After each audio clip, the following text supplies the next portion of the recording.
Apa yang terjadi jika sebuah makam yang sudah berusia ratusan tahun dibongkar, namun isinya justru membuat para petugas di Makkah jatuh tersungkur karena terkejut? Inilah kisah nyata yang mengguncang tanah suci. Sebuah rahasia besar di balik sosok ulama asal Banten, Syekh Nawawi Al-Bantani, yang jasadnya menolak hancur dan justru menebarkan aroma harum yang tak masuk akal saat liang lahatnya dibuka.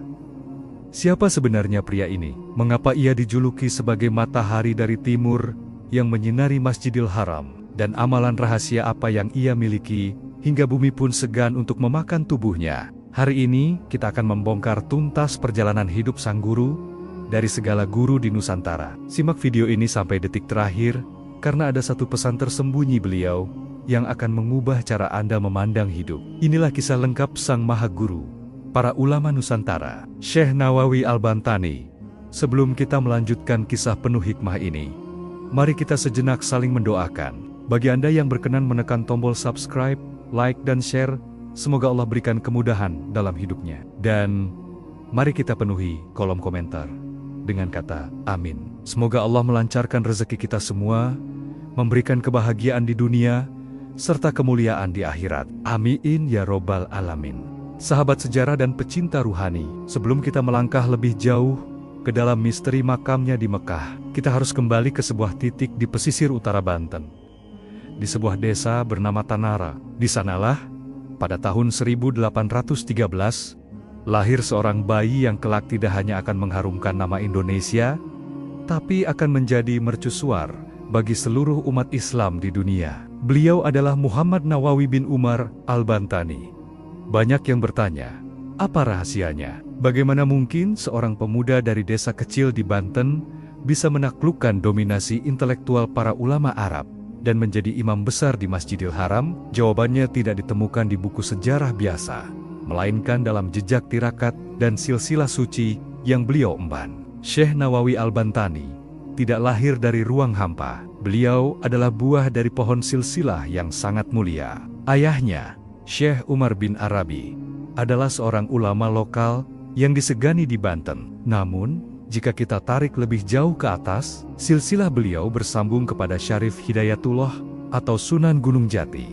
Artinya, di dalam darah Syekh Nawawi mengalir darah para wali songo, para pendakwah yang mengislamkan Nusantara dengan kelembutan. Koneksi silsilah ini sangat penting, karena dalam tradisi pesantren, keberkahan ilmu seorang ulama sangat bergantung pada sanad atau mata rantai gurunya. Syekh Nawawi membawa genetika kepemimpinan batin yang luar biasa. Sejak kecil, tanda-tanda kewalian sudah terlihat. Saat anak-anak seusianya masih sibuk bermain, Nawawi kecil sudah menunjukkan ketertarikan yang luar biasa pada kitab-kitab kuning dan rahasia-rahasia huruf hijaiyah.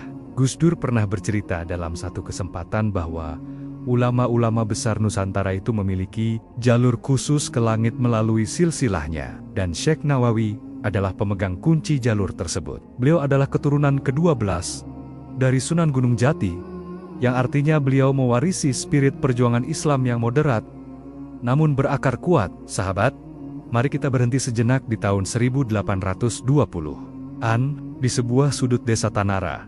Terlihat seorang anak kecil duduk diam di tepi sebuah sumur tua. Anak itu adalah Nawawi kecil. Penduduk desa sering melihatnya bukan sedang bermain leong-leong atau berlari di pematang sawah, melainkan sedang menatap permukaan air sumur dengan pandangan yang dalam. Konon, sumur itu bukan sumur biasa. Ayahnya, Syekh Umar, pernah berbisik bahwa di sumur itulah kakek buyut mereka sering melakukan riyadhah batin. Nawawi kecil pernah ditanya oleh ibunya, "Apa yang kau cari di dalam air itu, wahai anakku?" Nawawi menjawab dengan kalimat yang menggetarkan, "Aku sedang melihat bayangan rumah Allah di kejauhan, Ibu." Kalimat ini bukan sekadar imajinasi anak kecil. Ini adalah isyarat pertama dari mata batin atau basyirah yang sudah terbuka sejak dini. Kecerdasan Nawawi bukan hanya hasil dari membaca buku, tapi hasil dari dialog batinnya dengan alam. Beliau sering menghabiskan malam dengan membasuh wajah di sumur itu.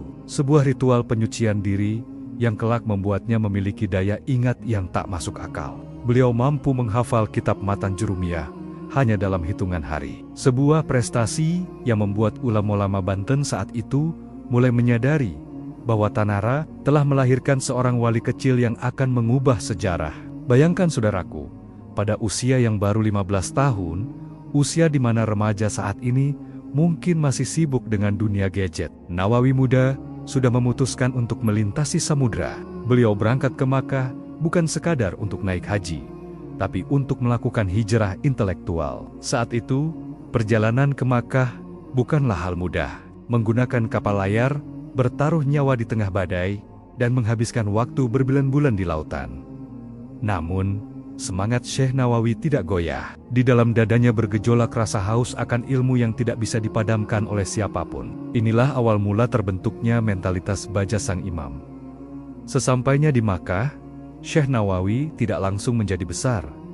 Beliau memulai dari bawah. Beliau belajar dari guru ke guru, dari halakah ke halakah di bawah naungan Masjidil Haram. Di sana, beliau bertemu dengan ulama-ulama besar dunia. Namun, yang menarik adalah bagaimana beliau tetap mempertahankan jati dirinya sebagai orang Banten. Beliau tidak pernah malu menyebut dirinya Al-Bantani, orang Banten. Ini adalah pesan spiritual yang kuat. Untuk menjadi global, kita tidak perlu meninggalkan akar lokal kita. Mengapa Syekh Nawawi bisa menghafal ribuan hadis dan memahami kitab-kitab rumit dalam waktu singkat? Sahabat, ini yang jarang dibahas. Syekh Nawawi memiliki pola tirakat yang sangat keras. Beliau sangat menjaga apa yang masuk ke dalam perutnya. Beliau hanya memakan makanan yang jelas kehalalannya. Gus Dur sering menekankan bahwa kecerdasan otak itu bisa diusahakan, tapi kecerdasan batin atau ilmu laduni hanya bisa didapatkan melalui kesucian makanan dan hati. Selama di Makkah, Syekh Nawawi dikenal sebagai pribadi yang sangat sedikit tidurnya. Beliau menghabiskan malam-malamnya untuk bersujud dan menulis. Inilah masa di mana koroma-koroma awal mulai muncul.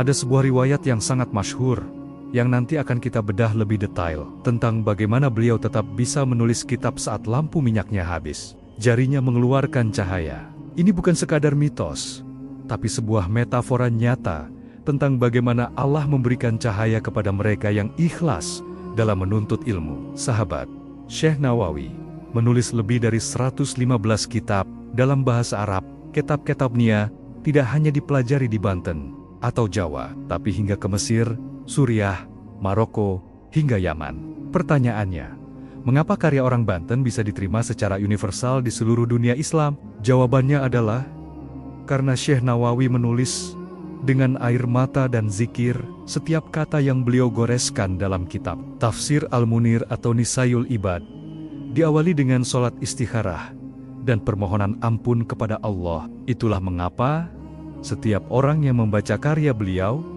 akan merasakan ketenangan. Persis seperti saat kita mendengarkan Petui-Petua Gus Dur, karya beliau memiliki ruh. Kami ingin mengajak Anda semua untuk tidak sekadar tahu sejarah, tapi merasakan energi dari Syekh Nawawi. Beliau adalah bukti nyata bahwa jika kita bersungguh-sungguh dengan Tuhan, maka Tuhan akan membuat seluruh dunia mengenal nama kita.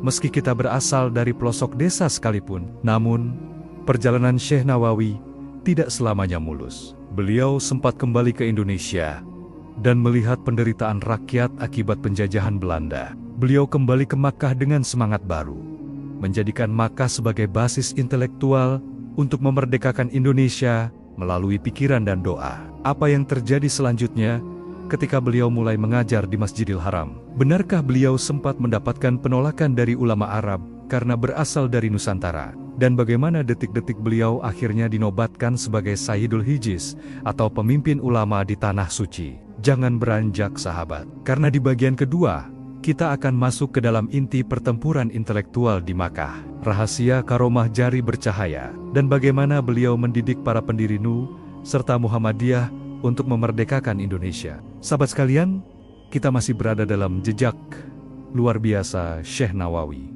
Al-Bantani. Jika di bagian pertama, kita melihat bagaimana akar spiritualitas beliau terbentuk di Tanara, Banten, maka di bagian kedua ini kita akan menyaksikan sebuah fenomena yang jarang terjadi dalam sejarah peradaban Islam.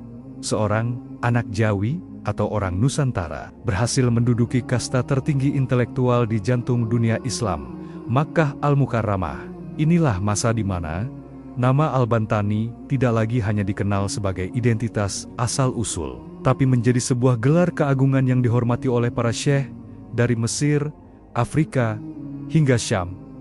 Namun, tahukah Anda, jalan menuju puncak itu dipenuhi dengan air mata, tirakat, dan karomah yang melampaui logika manusia. Pada abad ke-19, Makkah adalah pusat gravitasi ilmu pengetahuan dunia. Menjadi pengajar di Masjidil Haram bukan perkara mudah. Ada ujian ketat, debat terbuka, dan persaingan intelektual yang sangat tinggi.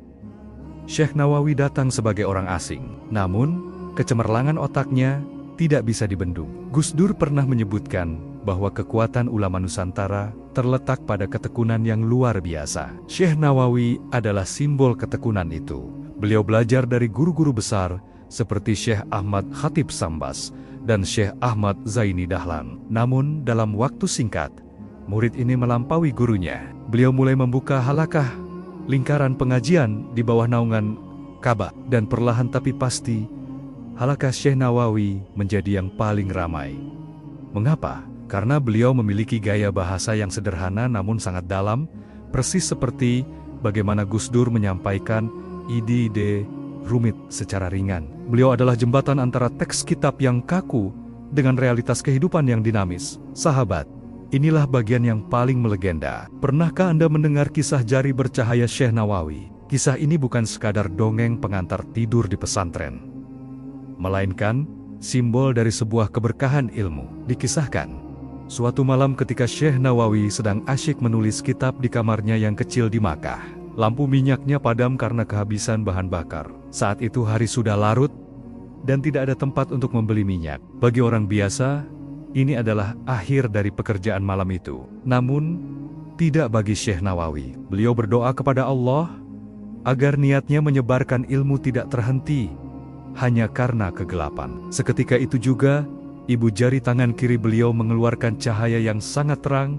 melebihi cahaya lampu minyak manapun. Dengan cahaya dari jarinya sendiri, beliau melanjutkan menulis baris demi baris, hikmah hingga fajar menyingsing. Ini adalah simbol bahwa beliau telah mencapai derajat Nuruddin cahaya agama. Jari yang bercahaya itu adalah bukti bahwa setiap huruf yang beliau tulis bukan berasal dari hawa nafsu, melainkan dari pancaran ruhani. Inilah yang membuat kitab-kitab beliau seperti Sulamul Munajat atau Marki Ilahi tetap hidup dan dipelajari hingga detik ini di seluruh penjuru dunia. Suatu ketika, di Makkah, kabar tentang kecemerlangan Syekh Nawawi sampai ke telinga rombongan ulama senior dari Al-Azhar, Mesir. Mereka datang dengan membawa keraguan. Benarkah ada orang dari negeri Jawi Nusantara yang memahami rahasia kitab kuning melebihi bangsa Arab? Terjadilah sebuah pertemuan di bawah naungan menara Masjidil Haram. Salah satu ulama Mesir mengajukan pertanyaan tentang kerumitan hukum waris dan diksi dalam kitab tafsir Jalalain. Suasana mendadak hening. Syekh Nawawi hanya menunduk. Bukan karena takut, tapi karena adab. Beliau lalu menjawab dengan suara yang sangat lembut. Namun setiap argumennya didasari oleh puluhan kutipan hadis dan pendapat imam mazhab yang tak terbantahkan. Saking kagumnya, ulama Mesir itu berdiri dan mencium kening Syekh Nawawi sambil berkata, "Ilmumu bukan dari buku, tapi dari cahaya yang ditiupkan langsung ke dadamu." Sejak hari itu, tidak ada lagi yang berani meremehkan intelektualitas ulama Nusantara. Karomah jari bercahaya yang beliau miliki sebenarnya hanyalah manifestasi fisik dari cahaya ilmu yang sudah meluap dari dalam dadanya. Beliau telah mematahkan tembok rasisme intelektual di Tanah Suci. Salah satu jasa terbesar Syekh Nawawi Al-Bantani bagi bangsa Indonesia yang jarang disorot secara detail adalah perannya sebagai induk guru. Di bawah bimbingan beliaulah lahir tokoh-tokoh besar yang kelak mengubah wajah Indonesia. Tahukah Anda bahwa K.H. Hashim Asy'ari, pendiri Nahdlatul Ulama, dan K.H. Ahmad Dahlan, pendiri Muhammadiyah, adalah murid langsung beliau di Makkah? Dua kutub besar Islam di Indonesia ini sebenarnya memiliki satu akar energi yang sama, yaitu Syekh Nawawi. Beliau tidak hanya mengajarkan cara membaca kitab, tapi menanamkan semangat perlawanan terhadap penjajahan. Beliau mendidik murid-muridnya bahwa menjadi muslim yang baik berarti harus cinta pada tanah airnya, hubul watan minal iman. Inilah yang membuat kids ini sangat penting. Syekh Nawawi adalah arsitek spiritual kemerdekaan Indonesia dari balik tembok Masjidil Haram. Gus Dur sering mengingatkan kita bahwa perbedaan organisasi di Indonesia itu hanyalah di permukaan, sementara di kedalamannya kita satu sanad, satu guru, dan satu tujuan. Syekh Nawawi lah yang menyatukan itu semua. Beliau adalah bapak intelektual bagi bangsa ini. Puncak dari karir beliau adalah ketika beliau dianugerahi gelar Sayyidul Hijaz, pemimpin para ulama Hijaz. Ini adalah pengakuan tertinggi. Bayangkan, seorang putra asli Banten diakui sebagai pemimpin ulama di tanah lahirnya Islam.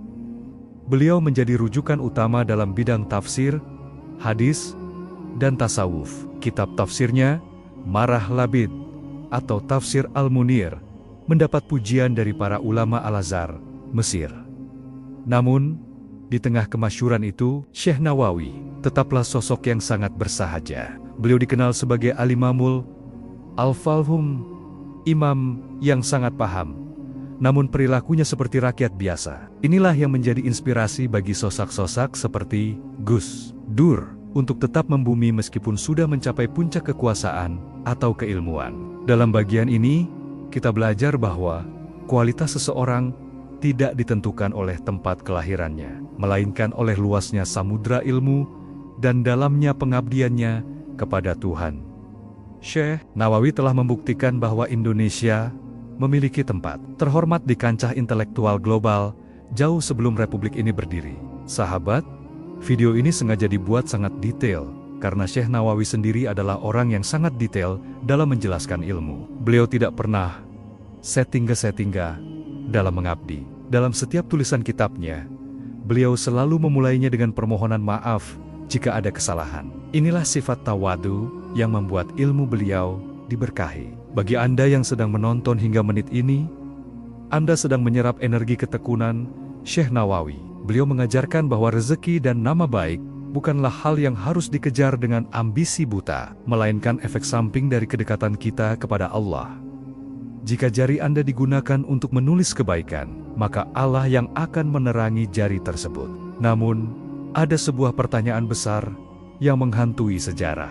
Mengapa Syekh Nawawi tidak kembali ke Indonesia hingga akhir hayatnya? Benarkah beliau diincar oleh intelijen kolonial Belanda sehingga harus tetap berada di Makkah? Dan apa rahasia di balik hari-hari terakhir beliau sebelum wafat pada tahun 1897?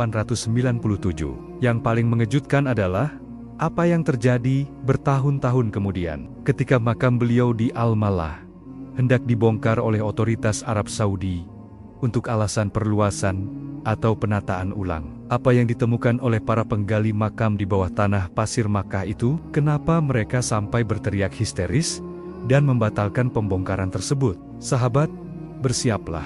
Di bagian ketiga, kita akan membongkar detik-detik kewafatan beliau dan peristiwa fenomenal yang membuat pemerintah Arab Saudi tertegun melihat keajaiban di dalam makam Syekh Nawawi Al-Bantani. Sahabat sekalian, kita sampai pada titik sejarah yang paling menggetarkan jiwa. Setelah kita menelusuri bagaimana cahaya ilmu Syekh Nawawi Al-Bantani menyinari Masjidil Haram melalui jari-jarinya yang bercahaya, kini kita akan menghadapi sebuah peristiwa yang hingga hari ini masih menjadi buah bibir di kalangan ulama dunia. Sebuah peristiwa yang membuktikan bahwa kekuasaan Allah benar-benar nyata bagi hamba-Nia yang kekasih. Bulan Syawal tahun 1314 Hijriah atau sekitar tahun 1897 Masehi, langit Makkah seolah meredup. Sang matahari dari Banten, Sayyidul Hijaz yang kita cintai, akhirnya dipanggil pulang ke haribaan ilahi. Namun, kematian bagi seorang wali Allah bukanlah sebuah akhir, melainkan sebuah gerbang menuju kemuliaan yang lebih besar, kemuliaan yang bahkan membuat tanah Makkah segan untuk memakan raga sucinya. Kewafatan Syekh Nawawi Al-Bantani adalah duka nasional bagi umat Islam dunia. Beliau wafat di kediamannya di Syahib Ali Makkah. Bayangkan, ribuan santri, ulama, dan penduduk Makkah tumpah ruah ke jalanan untuk mengantarkan jenazah beliau. Gus Dur pernah mengatakan bahwa ukuran kemuliaan seseorang bisa dilihat dari siapa saja yang datang saat ia wafat. Dan bagi Syekh Nawawi, Seluruh kota Makkah seolah berhenti bernapas sejenak untuk memberikan penghormatan terakhir. Beliau dimakamkan di pemakaman Jannatul Ma'la, kompleks pemakaman yang sama di mana Sayyidah Khadijah Al-Kubra, istri tercinta Rasulullah SAW, beristirahat. Ini bukan tempat sembarangan.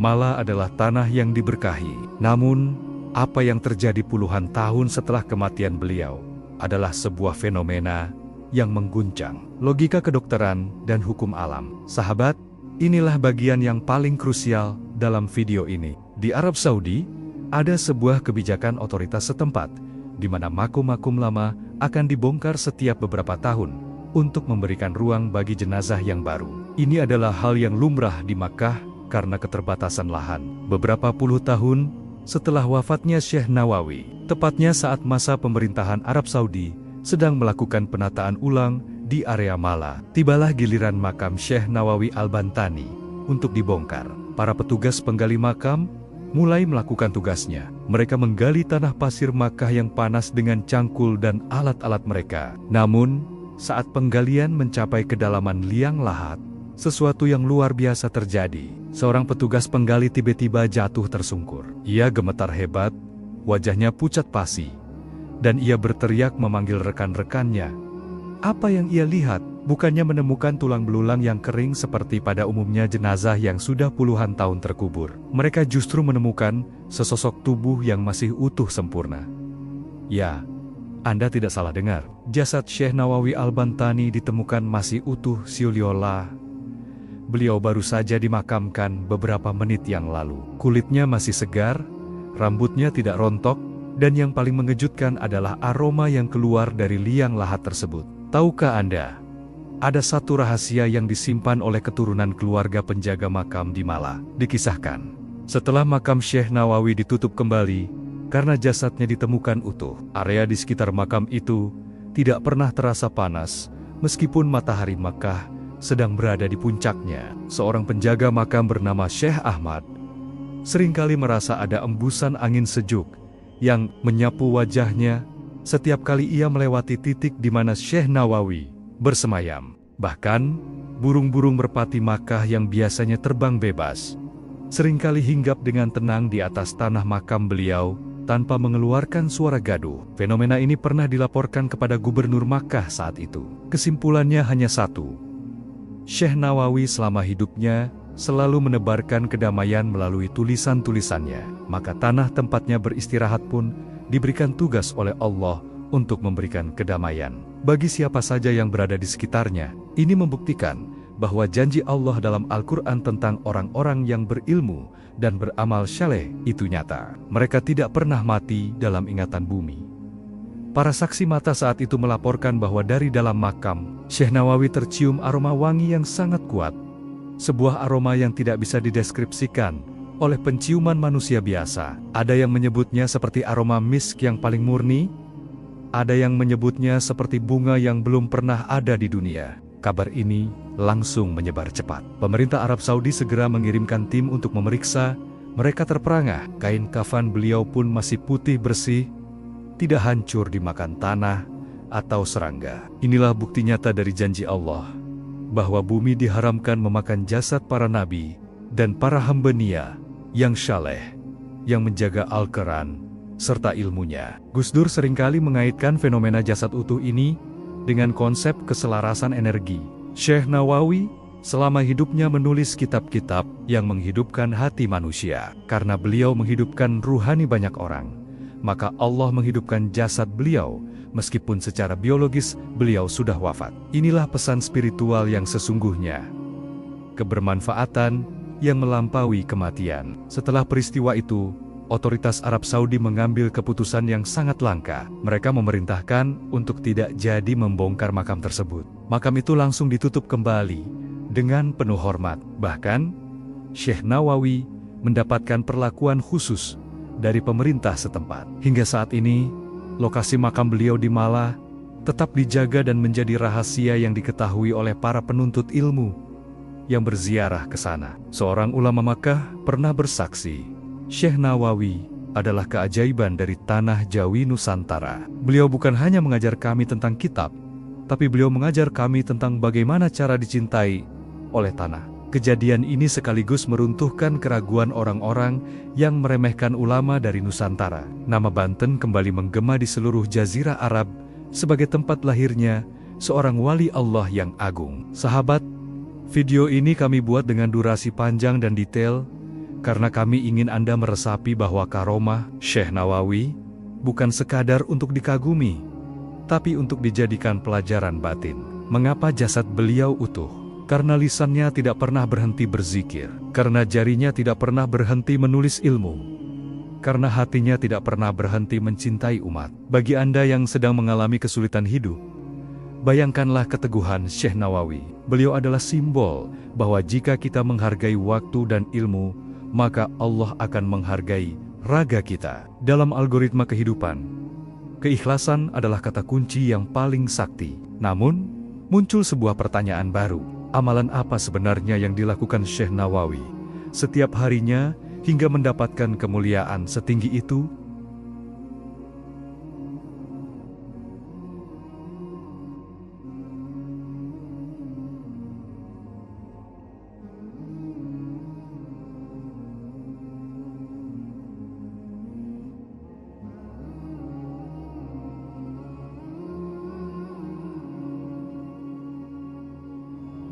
Sahabat, persiapkan diri Anda.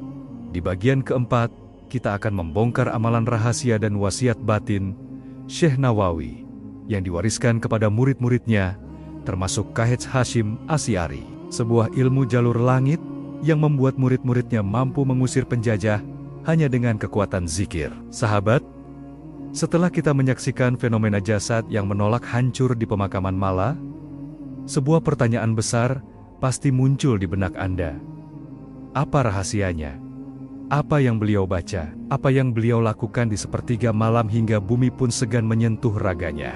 Syekh Nawawi Al-Bantani bukan hanya seorang pemikir yang menghabiskan waktu di depan kertas. Beliau adalah seorang praktisi ruhani tingkat tinggi. Beliau memahami bahwa kecerdasan tanpa kesucian batin adalah kegelapan, dan kesaktian tanpa kerendahan hati adalah kesia-siaan. Hari ini, kita akan membongkar kurikulum batin Syekh Nawawi, amalan-amalan yang beliau wariskan kepada murid-muridnya, yang kelak menjadi senjata spiritual para pejuang kemerdekaan kita. Gus Dur pernah berkata bahwa kehebatan para ulama kuno, kita terletak pada satu kata, wara. Wara adalah sikap sangat berhati-hati terhadap hal yang syubhat abu-abu, apalagi yang haram. Syekh Nawawi adalah maestro dalam hal ini. Dikisahkan, beliau tidak akan pernah berani menulis satu huruf pun dalam kitab tafsirnya jika beliau merasa ada sebutir nasi yang masuk ke perutnya dari sumber yang belum jelas kehalalannya. Bagi Syekh Nawawi,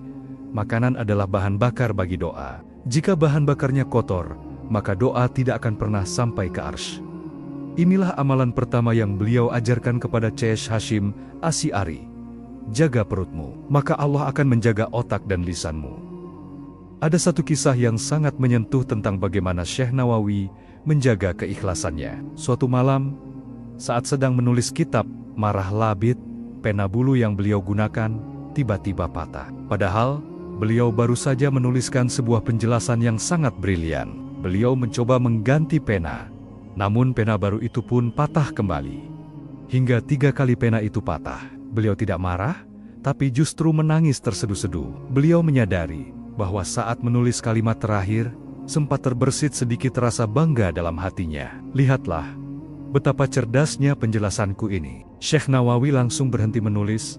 Selama 3 hari 3 malam, beliau hanya bersujud, menangis, dan memohon ampun agar penyakit sombong itu diangkat dari hatinya. Beliau berkata, "Ya Allah, jika kitab ini aku tulis hanya untuk membanggakan diriku, maka hancurkanlah tulisan ini. Tapi jika untuk membimbing umatmu, mudahkanlah." Setelah 3 hari bertaubat, barulah pena itu bisa digunakan kembali dengan sangat lancar. Inilah rahasia mengapa kitab beliau hidup dan memiliki ruh, karena setiap hurufnya disucikan dengan air mata taubat. Dalam konteks modern, ini adalah pelajaran tentang integritas. Di video ini, kita belajar bahwa kesuksesan finansial atau rezeki yang barokah tidak bisa diraih dengan cara-cara yang kotor. Syekh Nawawi membuktikan bahwa dengan menjaga kesucian, dunia justru datang sujud di kakinya. Sahabat, banyak yang mencari tahu apa wirid khusus beliau. Berdasarkan catatan para santri senior di Tebuireng yang bersambung sanadnya ke Makkah, Syekh Nawawi memiliki rutinitas zikir yang tidak pernah putus. Beliau adalah pengamal sejati zikir, Ya Hayyu Ya Qayyum, dan Hasbunallah wa ni'mal wakil. Zikir yang sama dengan yang diwasiatkan Gus Dur yang kita bahas di video sebelumnya. Namun, ada satu tambahan yang menjadi ciri khas beliau. Shalawat Nabi. Syekh Nawawi menulis kitab Sulamul Munajat yang di dalamnya menekankan bahwa kunci pembuka segala kebuntuan hidup adalah salawat. Beliau tidak pernah memulai menulis tanpa membaca salawat ribuan kali. Inilah yang membuat jari bercahaya itu muncul. Cahaya itu bukan sihir, melainkan nur Muhammad yang terpancar karena kecintaan beliau yang luar biasa kepada Rasulullah SAW. Bagi Anda yang saat ini sedang merasa hidupnya gelap terlilit hutang atau buntu urusan, Syekh Nawawi mewariskan resep sederhana. Basahi lidahmu dengan shalawat dan zikir Ya Hayyu Ya Qayyum sebanyak 11 kali atau lebih setelah maghrib, persis seperti pola yang beliau ajarkan kepada murid-muridnya sebelum mereka pulang ke Indonesia untuk berjuang. Kita harus membahas hubungan beliau dengan Kiai Hasyim Asy'ari. Tahukah Anda mengapa Mbah Hashim begitu kuat wibawanya? Itu karena beliau meminum air ilmu langsung dari sumbernya di Makkah. Syekh Nawawi tidak hanya mengajar Mbah Hashim tentang hukum Islam fikih, tapi tentang adab. Ada sebuah kisah haru. Saat Syekh Nawawi mengajar, beliau seringkali berhenti sejenak hanya untuk memandangi wajah murid-muridnya dari Jawa. Beliau berkata, "Kalian adalah harapan bangsa kalian. Di tangan kalian, Islam di Nusantara akan tegak." Beliau memberikan ijazah khusus, bukan untuk kekayaan pribadi, tapi untuk benteng batin melawan penjajah. Inilah mengapa, ketika Mbah Hashim mendirikan Nahdlatul Ulama, energinya begitu dahsyat. Itu adalah energi Syekh Nawawi yang ditiupkan di bawah naungan Ka'bah. Kisah spiritual video ini ingin menyampaikan pesan. Jangan pernah lupakan gurumu, karena lewat gurumu, rahmat Tuhan mengalir. Syekh Nawawi adalah pintu rahmat bagi bangsa Indonesia. Bagaimana seseorang bisa menulis 115 kitab yang semuanya menjadi referensi dunia? Syekh Nawawi memiliki teknik menulis dengan hati. Beliau pernah berpesan, jika kau menulis karena ingin dipuji, maka tulisanmu akan mati bersamamu. Tapi jika kau menulis karena ingin membimbing umat, maka tulisanmu akan hidup selamanya. Setiap bab dalam kitabnya, beliau awali dengan puasa. Beliau memperlakukan pena dan kertas seperti benda suci. Karomah jari bercahaya yang kita bahas sebelumnya adalah bonus dari Tuhan atas dedikasi ini. Dalam algoritma YouTube, video yang dibuat dengan hati dan riset mendalam seperti ini akan mendapatkan karomah berupa viralitas karena penonton merasakan ketulusannya. Syekh Nawawi mengajarkan kita untuk memberikan kualitas terbaik dalam setiap pekerjaan kita. Syekh Nawawi sering menekankan tentang pentingnya zikir pagi dan petang. Beliau meyakini bahwa waktu transisi, seperti maghrib dan subuh, adalah waktu di mana takdir sedang ditulis ulang. Beliau meminta murid-muridnya untuk tidak tidur setelah subuh dan tidak lalai setelah maghrib. Wasiat ini sangat relevan untuk Anda yang menonton video ini. Jika Anda ingin merubah nasib, rubahlah cara Anda menghabiskan waktu maghrib Anda. Gunakan untuk berzikir seperti yang dilakukan sang imam. Kekuatan batin Syekh Nawawi yang membuat jasadnya utuh berawal dari disiplin waktu yang luar biasa ini. Beliau tidak pernah menuanyakan satu detik pun tanpa mengingat Allah. Gus Dur seringkali mengutip pendapat Syekh Nawawi dalam berbagai forum internasional. Mengapa? Karena pemikiran Syekh Nawawi sangat moderat dan menghargai kemanusiaan. Beliau mengajarkan bahwa Islam adalah rahmat bagi semesta alam, rahmatan lil alamin. Di bagian ini, kita melihat bahwa sanad keilmuan Gus Dur yang hebat itu bermuara pada Syekh Nawawi. Kita belajar bahwa keberkahan itu menular. Jika Anda mendengarkan kisah ini dengan khusyuk, Anda sebenarnya sedang melakukan wasilah ruhani kepada Syekh Nawawi.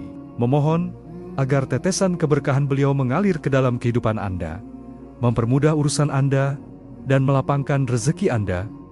Namun, ada satu rahasia terakhir yang disimpan rapat oleh para penjaga makam Mala. Sebuah rahasia tentang apa yang sebenarnya tertulis di batu nisan atau tanda makam beliau yang asli. Dan ada sebuah fenomena aneh yang terjadi setiap kali ada peziarah asal Banten atau Indonesia yang datang ke sana dengan ketulusan hati. Benarkah ruh Syekh Nawawi masih sering hadir membimbing murid-muridnya lewat mimpi? Dan apa pesan penutup beliau bagi kita semua yang hidup di zaman fitnah ini? Sahabat, persiapkan hati Anda untuk bagian akhir yang paling menggetarkan.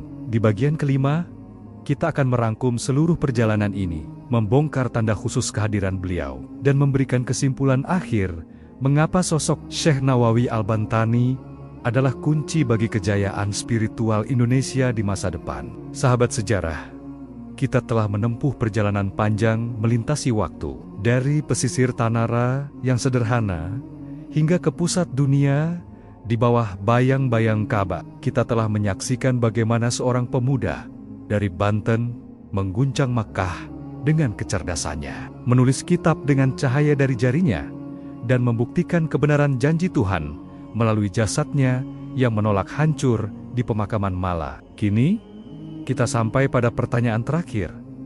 Apa artinya semua ini bagi kita yang hidup di abad ke-21? Mengapa ruh Syekh Nawawi Al-Bantani seolah masih hadir di tengah-tengah kita? Gus Dur pernah berpesan bahwa seorang wali Allah tidak pernah benar-benar mati. Mereka hanya berpindah alam.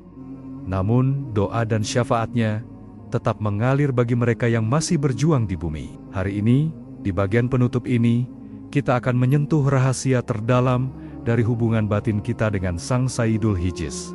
Hingga saat ini, pemakaman Jannatul Mala di Makkah tetap menjadi magnet spiritual. Namun, ada sebuah fenomena yang sering diceritakan oleh para mutawif, pembimbing haji, dan para pelajar Indonesia di Makkah. Meskipun makam di sana tidak diberi nisan nama yang mencolok sesuai tradisi setempat, banyak peziarah khususnya dari Nusantara yang seolah memiliki radar batin untuk menemukan titik di mana Syekh Nawawi bersemayam. Ada sebuah kisah nyata tentang seorang peziarah yang sedang dirundung masalah hutang dan beban hidup yang sangat berat. Saat ia berdiri di area Mala dan mengirimkan Al-Fatihah untuk Syekh Nawawi, ia mencium aroma wangi yang sama dengan aroma yang tercium saat pembongkaran makam puluhan tahun silam. Sekembalinya dari Makkah, segala kebuntuan hidupnya terbuka dengan cara yang tidak masuk akal. Ini bukan tentang memuja makam, tapi tentang tawasul mengambil perantara keberkahan dari hamba Allah yang dicintainya. Syekh Nawawi adalah pintu gerbang bagi keberkahan ilmu di Nusantara. Gus Dur selalu menekankan pentingnya berziarah dan menyambung ruh dengan para pendahulu. Kisah spiritual video ini mengajarkan kita bahwa kesuksesan kita hari ini adalah hasil dari doa-doa orang saleh di masa lalu. Syekh Nawawi masih mengawasi murid-muridnya dan bangsa Indonesia dari singgasananya di alam barzah. Sahabat, mari kita renungkan. Syekh Nawawi menulis lebih dari 115 kitab. Jika satu kitab rata-rata memiliki 200 halaman, maka beliau telah menulis puluhan ribu halaman hikmah. Semua itu ditulis dengan tangan, tanpa bantuan komputer, di bawah cahaya lilin atau cahaya jarinya sendiri. Inilah definisi sejati dari jihad intelektual. Bangsa Indonesia seharusnya bangga. Kita memiliki sosok yang diakui dunia sebagai imamul ulama, pemimpin ulama di Universitas Al-Azhar, Mesir, hingga Universitas di Maroko. Nama Syekh Nawawi Al-Bantani disebut dengan penuh takzim. Beliau adalah bukti bahwa genetik bangsa ini adalah genetik unggul.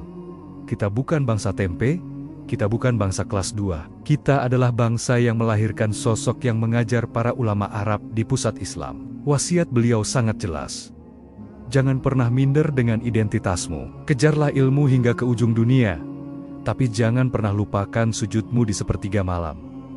Pesan ini sangat relevan untuk generasi muda Indonesia saat ini. Syekh Nawawi adalah simbol bahwa kita bisa menaklukkan dunia tanpa harus kehilangan akar budaya dan agama. Di bagian akhir ini, saya ingin membagikan sebuah intisari amalan Syekh Nawawi yang bisa Anda praktikkan mulai hari ini. Beliau sering mengajarkan tentang zikir nafas. Setiap kali beliau menulis atau mengajar, Setiap tarikan nafasnya adalah zikir. Beliau tidak ingin ada satu detik pun berlalu tanpa mengingat Allah. Jika Anda ingin rezeki lancar, jika Anda ingin hutang lunas, jika Anda ingin keluarga sakinah, contohlah kedisiplinan batin beliau, mulailah dengan mengamalkan zikir, Ya Hayyu Ya Qayyum dan salawat secara istiqomah. Syekh Nawawi membuktikan bahwa raga yang utuh di dalam kubur adalah hasil dari hati yang utuh, mengingat Tuhan selama di dunia. Gus Dur sering mengingatkan, orang itu kalau sudah lurus niat, Gusti Allah yang akan mengurus semuanya. Syekh Nawawi adalah contoh nyata dari ucapan Gus Dur tersebut. Beliau lurus niatnya hanya untuk ilmu, maka Allah yang mengurus namanya, Allah yang menjaga jasadnya, dan Allah yang mengharumkan makamnya hingga akhir zaman.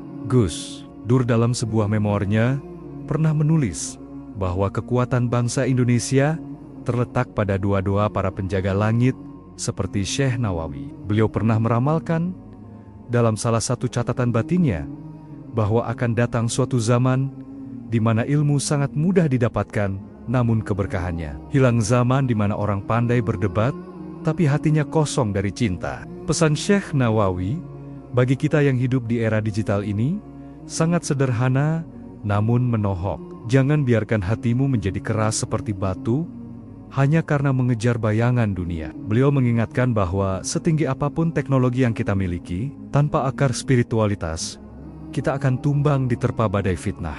Di Makkah, makamnya mungkin tidak berpancangkan nisan yang mewah, namun di hati jutaan santri dan umat Islam, nama Syekh Nawawi Al-Bantani adalah menara cahaya yang takkan pernah padam. Beliau adalah guru yang masih mengajar kita lewat keajaiban jasadnya, mengingatkan kita bahwa ada kehidupan setelah kematian yang jauh lebih mulia bagi mereka yang mencintai ilmu dan Tuhannya. Sahabat sekalian, video berdurasi 30 menit lebih, ini bukan sekadar tontonan sejarah. Ini adalah sebuah perjalanan ruhani. Anda yang menonton sampai detik ini bukanlah sebuah kebetulan. Mungkin ini adalah cara Allah mengingatkan Anda untuk kembali ke jalur ilmu dan takwa. Syekh Nawawi Al-Bantani telah menunaikan tugasnya. Beliau telah menjadi matahari yang menyinari kegelapan intelektual di masanya. Sekarang, tugas itu ada di pundak kita. Apakah kita akan membiarkan kitab-kitab beliau hanya menjadi pajangan di lemari, atau kita akan menghidupkan kembali semangatnya dalam setiap langkah kita? Ingatlah, saat Anda merasa lelah, saat Anda merasa sendiri, dalam kesulitan, ingatlah sosok pemuda dari Tanara yang menyeberangi samudra demi seberkas cahaya ilmu. Jika beliau bisa mengguncang dunia dari bawah bayang-bayang Ka'bah, maka Anda pun bisa menaklukkan masalah Anda dengan kekuatan jalur langit yang sama. Terima kasih telah menemani kami dalam 5 bagian perjalanan epik ini. Kisah Syekh Nawawi adalah kisah tentang kita, semua tentang potensi besar yang ada di dalam diri setiap anak bangsa Indonesia. Jika Anda merasakan getaran iman dan rasa bangga setelah menonton video ini, silakan klik tombol like dan tuliskan Al-Fatihah untuk Syekh Nawawi Al-Bantani di kolom komentar sebagai bentuk penghormatan dan wasilah kita kepada beliau. Bagikan video ini ke grup keluarga, grup pesantren, atau teman-teman Anda. Satu orang yang terinspirasi dari video yang Anda bagikan akan menjadi ladang pahala jariah bagi Anda. Semoga keberkahan Syekh Nawawi Al-Bantani dan wasiat Gus Dur selalu menyertai langkah-langkah kita semua. Sampai jumpa di kisah-kisah keramat para wali dan ulama Nusantara selanjutnya.